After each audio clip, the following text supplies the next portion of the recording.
இந்த நாசம் தேவைதானா கோவிந்தரே? வேறு வழி ஒன்றும் இல்லையா?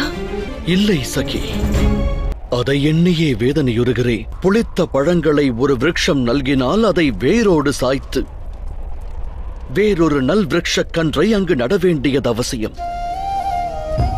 புளித்த பழங்களை நல்கிய விருட்சத்தை அனைவரும் பேணி காப்பதாலோ உயர உயர வளர்ப்பதாலோ பழம் இனிக்கப் போவதில்லை. அதுபோல இன்று இந்த அகிலத்தில் தலைவிரித்தாடிய அதர்மம் வேரோடு சாய்க்கப்பட்டு தர்மம் ஸ்தாபிக்கப்பட வேண்டியது அவசியமானது.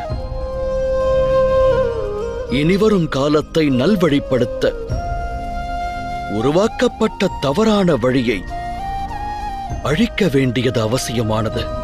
இன்று செங்குருதியில் குளித்து இந்த அகிலம் பரிசுத்தமடைந்தது.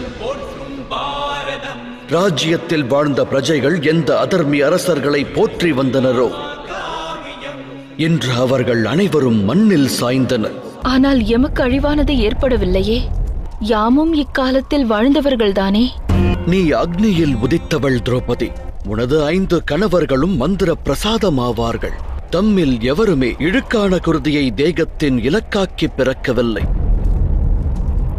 இந்த அகிலத்திற்கு புத்துயிர் வழங்க வேண்டும் என்ற காரணத்திற்காக தாம் அனைவரும் படைக்கப்பட்டவர்கள் என்பதை உணர்வாயாக. தர்மசீலரான யுதிஷ்டிரர் அகிலத்திற்கு நியாயம் மற்றும் தர்மத்தின் ஞானம் போதிப்பார். வருங்காலத்தில் நாடாள உள்ள ஜீவன் உத்தரையின் கருவில் வளர்கிறது. காலம் அந்த சிசுவை கர்ப்பத்திலேயே அழித்து புத்துயிரும் வழங்கிவிட்டது.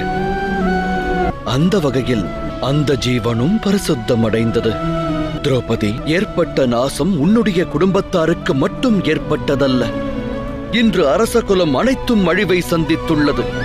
ஆகையால் உன் ஹிருதயத்தில் துக்கத்தை விடுத்து இந்த அகிலத்தின் எதிர்காலம் பற்றிய எண்ணத்தை மேற்கொள். அதில் வாழும் பிரஜைகளின் மேன்மையை பற்றிய எண்ணம் கொள்.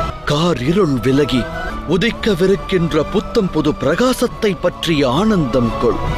காத்திருந்த விடியல் தோன்றிவிட்டது.